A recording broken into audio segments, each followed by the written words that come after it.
ವಾಯುಪಡೆ ಅಧಿಕಾರಿಗೆ ಸುಂದರಿ honey trap. Pak ಸುಂದರಿ ಮೋಹಕ್ಕೆ ಬಿದ್ದ ವಿಂಗ್ ಕಮಾಂಡರ್. ಎಸ್ ವೀಕ್ಷಕರೇ, ಈ ಸುದ್ದಿ ಈಗ ಭಾರಿ ಸಂಚಲನವನ್ನ ಮೂಡಿಸಿದೆ.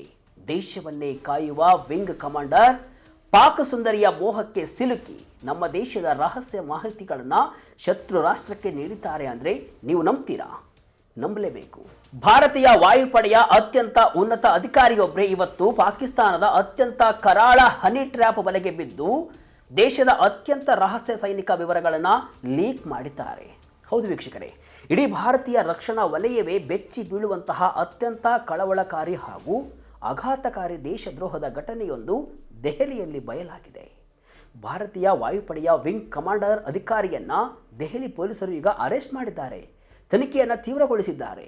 ಸಾಮಾಜಿಕ ಜಾಲತಾಣದಲ್ಲಿ ಶುರುವಾದಂತಹ ಒಂದು ಚಾಟಿಂಗು ಕೇವಲ ಒಬ್ಬ ಅಧಿಕಾರಿಯ ಜೀವನವನ್ನು ಹಾಳು ಮಾಡಿಲ್ಲ, ಬದಲಾಗಿ ಇಡೀ ದೇಶದ ಭದ್ರತೆಗೆ ದೊಡ್ಡ ಕಂಟಕವಾಗಿ ಪರಿಣಮಿಸಿದೆ.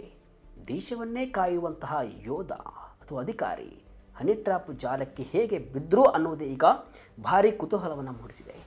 ಹಾಗಾದರೆ ಯೋಧ ಹನಿ ಟ್ರ್ಯಾಪಿಗೆ ಬಿದ್ದಿದ್ದು ಹೇಗೆ? ಹನಿ ಟ್ರ್ಯಾಪ್ ಜಾಲ ಹೇಗೆ ಕೆಲಸವನ್ನು ಮಾಡಿತು? ವಿಂಗ್ ಕಮಾಂಡರ್ ವೀಕ್ನೆಸ್ ಏನಾಗಿತ್ತು? ಪಾಕಿಸ್ತಾನದ ಹ್ಯಾಂಡ್ಲರ್ ಮಹಿಳೆಯ ಕರಾಳ ಜಾಲ ಎಂತಹದ್ದು? ದೇಶ ಪ್ರೇಮವನ್ನೇ ಮರೆತು ವಿಂಗ್ ಕಮಾಂಡರ್ ಸೇನೆಯ ರಹಸ್ಯನ ಲೀಕ್ ಮಾಡಿದ್ದಾದರೂ ಹೇಗೆ? ಬನ್ನಿ, ಒಂದು ರೋಚಕ ಸ್ಟೋರಿಯನ್ನು ಹೇಳ್ತಾ ಹೋಗ್ತೀನಿ. ಕೊನೆಯವರೆಗೂ ಮಿಸ್ ಮಾಡದೆ ಈ ವಿಡಿಯೋವನ್ನು ನೋಡಿ. ನಾನು ಶಿವಮೂರ್ತಿ ಸ್ವರ್ಭ. ಯಾರು ಈ ವಿಂಗ್ ಕಮಾಂಡರ್? ಅಧಿಕಾರಿಯ ವೀಕ್ನೆಸ್ ಜೊತೆ ಆಟ. ವೀಕ್ಷಕರೇ, ಭಾರತೀಯ ವಾಯುಪಡೆಯ ಆಂತರಿಕ ಗುಪ್ತಚರ ಇಲಾಖೆ ನೀಡಿದಂತಹ ನಿಖರ ಮಾಹಿತಿಯ ಆಧಾರದ ಮೇಲೆ ದೆಹಲಿ ಪೊಲೀಸರು ಕಳೆದ ಮೇ 31, 2026 ಕರಾಳ ರಾತ್ರಿ ಈ ವಿಂಗ್ ಕಮಾಂಡರ್ ಅನ್ನು ಅತ್ಯಂತ ರಹಸ್ಯವಾಗಿ ಬಂಧಿಸಿದ್ರು. ತನಿಖೆಯ ವರದಿಯ ಪ್ರಕಾರ ಈ ಅಧಿಕಾರಿ ಭಾರತದ ಪಶ್ಚಿಮ ಗಡಿಯಲ್ಲಿ ಅತ್ಯಂತ ಸೂಕ್ಷ್ಮ ವಲಯದಲ್ಲಿ ಸೇವೆಯನ್ನು ಸಲ್ಲಿಸ್ತಾ ಇದ್ರು. ದೇಶದ ಅತ್ಯಂತ ಮುಖ್ಯವಾದ ವಾಯುಪಡೆ ನೆಲೆಗಳ ಕಾರ್ಯಾಚರಣೆ, ಯುದ್ಧ ವಿಮಾನಗಳ ನಿಯೋಜನೆ ಹಾಗೂ ಕಾವಲು ತಂತ್ರಗಾರಿಕೆಯಂತಹ ಉಸ್ತುವಾರಿಯನ್ನು ವಹಿಸಿದಂತಹ ಈ ಅಧಿಕಾರಿಯ ಹುದ್ದೆ ಅತ್ಯಂತ ಗಂಭೀರ ಮತ್ತು ಜವಾಬ್ದಾರಿಯುತವಾಗಿತ್ತು. ಆದರೆ ಈ ಸಮಯದಲ್ಲಿ ಅವರು ತಮ್ಮ ವೈಯಕ್ತಿಕ ಜೀವನದಲ್ಲಿ ಕೆಲವು ತೀವ್ರವಾದ ಕೌಟುಂಬಿಕ ಸಮಸ್ಯೆಗಳನ್ನು ಮತ್ತು ತೀವ್ರ ಮಾನಸಿಕ ಒತ್ತಡವನ್ನು ಕೂಡ ಎದುರಿಸ್ತಾ ಇದ್ದರಂತೆ. ಇವರ ಈ ಅಸಹಾಯಕತೆ ಮತ್ತು ಒಂಟಿತನವನ್ನೇ ಬಂಡವಾಳವಾಗಿ ಮಾಡಿಕೊಂಡಂತಹ ಪಾಕಿಸ್ತಾನದ ಗೂಢಚಾರಿಣಿ ಸುಂದರಿ ಫೇಸ್ಬುಕ್ ಮತ್ತು ಇನ್ಸ್ಟಾಗ್ರಾಮ್ನಂತಹ ಸೋಷಿಯಲ್ ಮೀಡಿಯಾದ ಮೂಲಕ ಇವರ ಸ್ನೇಹವನ್ನು ಬೆಳೆಸ್ತಾಳೆ. ತಾನು ಲಂಡನ್ ಅಥವಾ ವಿದೇಶಿ ಮೂಲದ ಮಹಿಳೆ ಅಂತ ಸುಳ್ಳು ಪ್ರೊಫೈಲ್ ಸೃಷ್ಟಿಸಿಕೊಂಡು ಭಾರತೀಯ ಅಧಿಕಾರಿಗಳನ್ನು ಗುರಿಯಾಗಿಸಿಕೊಂಡಿದ್ದಂತಹ ಈ ಪಾಕಿಸ್ತಾನಿ ಗೂಢಚಾರಿಣಿ ಆರಂಭದಲ್ಲಿ ಅತ್ಯಂತ ಸಾಂತ್ವನದ ಕರುಣೆಯ ಮಾತುಗಳನ್ನು ಆಡ್ತಾ ಸ್ನೇಹವನ್ನು ಬೆಳೆಸ್ತಾಳೆ. ಅಧಿಕಾರಿಯ ಪ್ರತಿಯೊಂದು ನೋವು ಮತ್ತು ಮಾನಸಿಕ ಸಂಕಟಕ್ಕೆ ತಾನು ಮಿಡಿತಾ ಇದ್ದೇನೆ ಎಂಬಂತೆ ನಟಿಸಿ ಅಧಿಕಾರಿಯ ವಿಶ್ವಾಸವನ್ನು ಸಂಪೂರ್ಣವಾಗಿ ಗಳಿಸ್ತಾಳೆ. ದಿನಗಳು ಕಳೆದಂತೆ ಈ ಅಂಧ ಪ್ರೀತಿ ಮತ್ತು ಸ್ನೇಹ ಬೆಳೀತಾ ಹೋಯಿತು. ಈ ಸಂಭಾಷಣೆ ಸಾಮಾನ್ಯ ಸೋಷಿಯಲ್ ಮೀಡಿಯಾ ಚಾಟಿಂಗ್ನಿಂದ ನೇರವಾಗಿ ಖಾಸಗಿ ವಿಡಿಯೋ ಕರೆಗಳು ಹಾಗೂ ಎನ್ಕ್ರಿಪ್ಟ್ ಮಾಡಲಾದ ಅತಿ ರಹಸ್ಯ ಮೆಸೇಜಿಂಗ್ ಆ್ಯಪ್ಗಳಾದ ಟೆಲಿಗ್ರಾಮ್ ಹಾಗೂ ವಾಟ್ಸಾಪ್ಗೆ ವರ್ಗಾವಣೆ ಆಗುತ್ತೆ. ಅಧಿಕಾರಿಯು ಆಕೆಯ ನಕಲಿ ಮೋಹದ ಬಲೆಗೆ ಸಂಪೂರ್ಣವಾಗಿ ಸಿಲುಕಿದ್ದಾರೆ. ಆಕೆಯನ್ನು ಬಿಟ್ಟಿರಲು ಸಾಧ್ಯವಿಲ್ಲ ಎನ್ನುವ ಮಟ್ಟಿಗೆ ಕಂಟ್ರೋಲ್ಗೆ ಬಂದಿದ್ದಾರೆ ಅಂತ ಖಚಿತವಾಗ್ತಾ ಇದ್ದಂತೆಯೇ ಆ ಪಾಕಿಸ್ತಾನಿ ಹ್ಯಾಂಡ್ಲರ್ ಮಹಿಳೆ ತನ್ನ ನಿಜವಾದ ಅಸಲಿ ಗೂಢಚರ್ಯ ಆಟವನ್ನ ಶುರು ಮಾಡ್ತಾಳೆ. ಸೈನ್ಯದ ರಹಸ್ಯ ಫೋಟೋ ವಿಡಿಯೋ ರವಾನಿಸಿದ ಅಧಿಕಾರಿ. ರಾಷ್ಟ್ರೀಯ ಭದ್ರತೆಗೆ ಆಘಾತ ತಂದೊಡ್ಡಿದ ರಹಸ್ಯ ಸೋರಿಕೆ. ವೀಕ್ಷಕರೇ, ಈ ಕರಾಳ ಹನಿ ಟ್ರ್ಯಾಪ್ ಜಾಲದ ಬಲೆಯಲ್ಲಿ ಸಂಪೂರ್ಣವಾಗಿ ಸಿಲುಕಿದಂತಹ ವಿಂಗ್ ಕಮಾಂಡರ್ ಆ ಪಾಕ್ ಮಹಿಳೆಯ ಸುಳ್ಳು ಪ್ರೇಮದ ಜಾಲಕ್ಕೆ ಮರುಳಾಗಿ ತನ್ನ ದೇಶ ಪ್ರೇಮವನ್ನೇ ಮರೆತು ಭಾರತೀಯ ಸೇನೆಯ ಅತ್ಯಂತ ರಹಸ್ಯ ಮಾಹಿತಿಗಳನ್ನು ಆಕೆಗೆ ಹಂಚಿಕೊಳ್ಳಲು ಆರಂಭಿಸುತ್ತಾರೆ. ಆಕೆಯ ಮಾತು ಕೇಳಿ ಸಂಪೂರ್ಣ ವಿವೇಚನೆ ಕಳೆದುಕೊಂಡಂತಹ ಈ ವಿಂಗ್ ಕಮಾಂಡರ್ ಭಾರತೀಯ ಸೇನೆಯ ಕ್ಷಿಪ್ರ ಚಲನವಲನಗಳು, ನಮ್ಮ ಪ್ರಮುಖ ಮಿಲಿಟರಿ ಪಡೆಗಳನ್ನು ಗಡಿಭಾಗದ ಎಲ್ಲೆಲ್ಲಿ ನಿಯೋಜನೆ ಮಾಡಲಾಗಿದೆ ಎನ್ನುವ ರಹಸ್ಯ ನಕ್ಷೆಗಳು ಹಾಗೂ ವಿವರಗಳು, ಗಡಿಭಾಗದ ಅತ್ಯಂತ ಸೂಕ್ಷ್ಮ ಪ್ರದೇಶಗಳು ಮತ್ತು ಏರ್ ಬೇಸ್ಗಳ ಹೈ ರೆಸಲ್ಯೂಷನ್ ಫೋಟೋಗಳು ಹಾಗೂ ವಿಡಿಯೋಗಳನ್ನು ಕಳುಹಿಸಲು ಆರಂಭಿಸಿದರು. ಅಷ್ಟೇ ಅಲ್ಲದೆ ವಾಯುಪಡೆಯ ಪ್ರಮುಖ ಮಿಲಿಟರಿ ಸಮರ ಅಭ್ಯಾಸಗಳು, ಯುದ್ಧ ವಿಮಾನಗಳ ಚಲನವಲನ, ತಾಂತ್ರಿಕ ಸಾಮರ್ಥ್ಯಗಳು, ಪ್ರಮುಖ ರಕ್ಷಣಾ ಒಪ್ಪಂದಗಳ ದಾಖಲೆಗಳು ಮತ್ತು ಅತ್ಯಂತ ಭದ್ರತೆಯ ದತ್ತಾಂಶಗಳನ್ನು ಡಿಜಿಟಲ್ ಮಾರ್ಗಗಳ ಮೂಲಕ ಆಕೆಗೆ ಸಾಲಾಗಿ ರವಾನಿಸಲು ತೊಡಗುತ್ತಾರೆ. ಆಕೆ ಪ್ರೀತಿಯ ನಾಟಕವಾಡುತ್ತಾ ಕೇಳಿದಂತಹ ಪ್ರತಿಯೊಂದು ಮಿಲಿಟರಿ ರಹಸ್ಯವನ್ನ ಈ ಅಧಿಕಾರಿ ತಟ್ಟೆಯಲ್ಲಿಟ್ಟಂತೆ ಶತ್ರು ರಾಷ್ಟ್ರಕ್ಕೆ ರವಾನಿಸ್ತಾ ಇದ್ದಾರೆ. ಇಲ್ಲಿಗೆ ಈ ಕತೆ ಮುಗಿತಾ? ಇಲ್ಲ. ತನಿಖಾ ಸಂಸ್ಥೆಗಳಿಗೆ ಸಿಕ್ಕಂತಹ ಅತ್ಯಂತ ಆಘಾತಕಾರಿ ಹಾಗೂ ಬೆಚ್ಚಿ ಬೀಳಿಸುವ ಅಂಶವೇನಪ್ಪಾ ಅಂದರೆ, ಈ ಜಾಲ ಕೇವಲ ಒಬ್ಬ ಅಧಿಕಾರಿಗೆ ಮಾತ್ರ ಸೀಮಿತವಾಗಿರಲಿಲ್ಲ. ಭಾರತದ ಇಡೀ ರಕ್ಷಣಾ ಪಡೆಗಳ ವ್ಯಾಪಕ ಮಾಹಿತಿ ಕಲೆ ಹಾಕಲು ಪಾಕಿಸ್ತಾನದ ISI ಗುಪ್ತಚರ ಸಂಸ್ಥೆ ಅತ್ಯಂತ ಬೃಹತ್ ಸೈಬರ್ ಗೂಢಚರ್ಯ ಅಂತಾರಾಷ್ಟ್ರೀಯ ಜಾಲವನ್ನೇ ಕಾರ್ಯಾಚರಣೆಗೆ ಇಳಿಸುತ್ತೆ. 10 ನಕಲಿ ಸುಂದರಿಯರ ಪ್ರೊಫೈಲ್ಗಳನ್ನು ಬಳಸಿ ಭಾರತದ ಸೇನಾ ಅಧಿಕಾರಿಗಳ ದೌರ್ಬಲ್ಯವನ್ನು ಗುರುತಿಸಿ ಬಲೆಗೆ ಬೀಳಿಸುವುದು ಇವರ ಮುಖ್ಯ ಯೋಜನೆಯಾಗಿತ್ತು. ದೇಶದ ಭದ್ರತೆ ಮತ್ತು ಕೋಟ್ಯಾಂತರ ಭಾರತೀಯರ ಸುರಕ್ಷತೆಯನ್ನೇ ಪಣಕ್ಕಿಟ್ಟು ಈತ ಮಾಡಿರುವಂತಹ ಈ ನಂಬಿಕೆ ದ್ರೋಹದ ಕೃತ್ಯ ಇವತ್ತು ಭಾರತೀಯ ವಾಯುಪಡೆಗೆ ಹಾಗೂ ಶಸ್ತ್ರಾಸ್ತ್ರ ಭದ್ರತಾ ಪಡೆಗೆ ಅತಿ ದೊಡ್ಡ ಭದ್ರತಾ ಆತಂಕವನ್ನು ತಂದೊಡ್ಡಿದೆ. ಅಧಿಕಾರಿಗಳ ಮೊಬೈಲ್ಗಳಿಂದಲೂ ಡೇಟಾ ಕದಿಯುವ ಪ್ಲಾನ್. ಭಾರತೀಯ ರಕ್ಷಣಾ ಜಾಲದ ಮೇಲೆ ಸೈಬರ್ ದಾಳಿ. ಈ ಪ್ರಕರಣದಲ್ಲಿ ಅತ್ಯಂತ ಗಂಭೀರ, ಅಪಾಯಕಾರಿ ಹಾಗೂ ತಾಂತ್ರಿಕ ತಿರುವು ಸಿಕ್ಕಿದ್ದು ಇಲ್ಲಿಯೇ.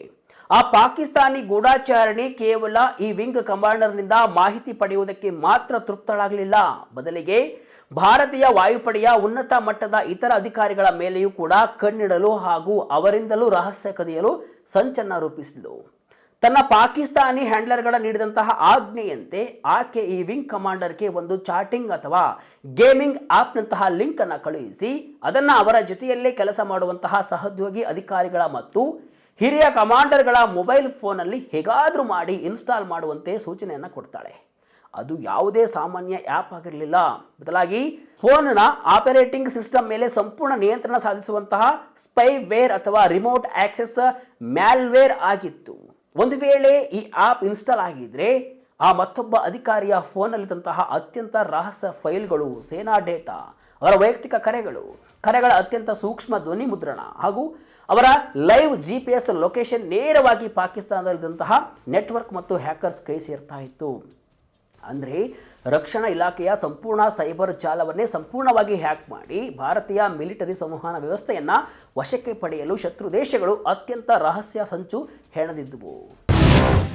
ವಿಂಗ್ ಕಮಾಂಡರ್ ಸಿಕ್ಕಿಬಿದ್ದಿದ್ದು ಹೇಗೆ? ತಿಹಾರ್ ಜೈಲು ಸೇರಿದ ದೇಶದ್ರೋಹಿ ಅಧಿಕಾರಿ.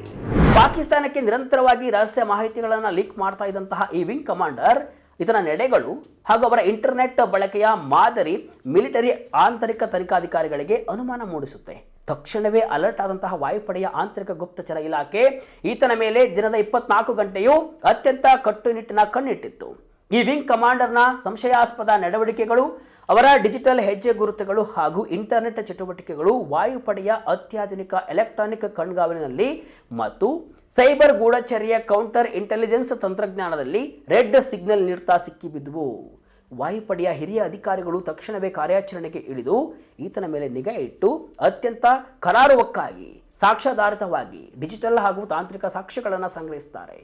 ತದನಂತರ ಮೇ 31ರಂದು ದೆಹಲಿ ಪೊಲೀಸರ ಸ್ಪೆಷಲ್ ಸೆಲ್ಗೆ ಮಾಹಿತಿಯನ್ನು ನೀಡಿ ಈತನನ್ನು ಅಧಿಕೃತವಾಗಿ ಒಪ್ಪಿಸಿ ಅರೆಸ್ಟನ್ನು ಮಾಡಿಸ್ತಾರೆ.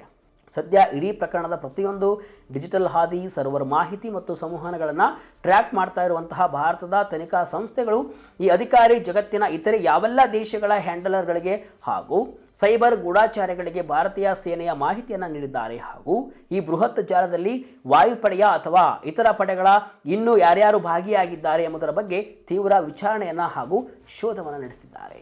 ಬಂಧಿತ ಅಧಿಕಾರಿಯ ವಿರುದ್ಧ ಭಾರತೀಯ ಅಧಿಕೃತ ರಹಸ್ಯಗಳ ಕಾಯ್ದೆ ಅಡಿಯಲ್ಲಿ ಅತ್ಯಂತ ಗಂಭೀರ ಕಾನೂನು ಪ್ರಕರಣ ದಾಖಲಿಸಲಾಗಿದೆ.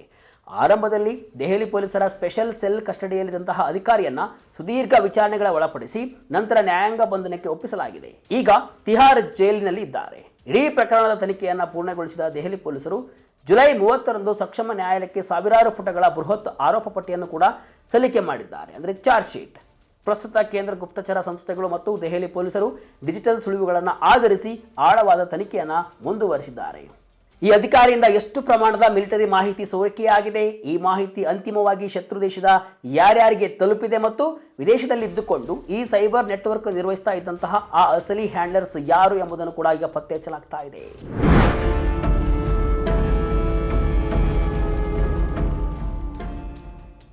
ವೀಕ್ಷಕರೇ, ರಕ್ಷಣಾ ಕ್ಷೇತ್ರದಲ್ಲಿ ಎಷ್ಟೇ ತಂತ್ರಜ್ಞಾನ ಬೆಳೆದರೂ ಕೂಡ ಶತ್ರು ದೇಶಗಳು ಹೂಡುವಂತಹ ಹನಿ ಟ್ರ್ಯಾಪ್ ಎಂಬ ಹಳೆಯ ತಂತ್ರಕ್ಕೆ ನಮ್ಮ ಅಧಿಕಾರಿಗಳು ಹೀಗೆ ಬಲಿಯಾಗ್ತಾ ಇರುವುದು ನಿಜಕ್ಕೂ ದುರಂತ.